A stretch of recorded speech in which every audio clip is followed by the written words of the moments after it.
Hello guys, sa may mga kapareho ko ng problema dito sa ADV, kung mapapansin nyo sa gabi, yung low beam niya sobrang nakakasilaw, diba? Minsan hina-high beaman tayo. Ito kasi yung problema niyan. Yung isa na adjust ko na, yung dito sa right side niya. Kaya kung mapapansin nyo hindi na pantay.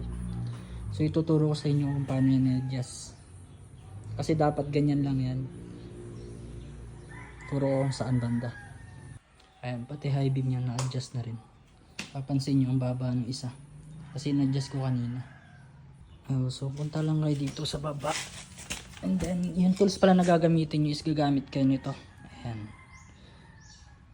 hanap kayo nung mas mahaba para maabot nyo. So punta lang kayo. Ay, yan yung motor, diba?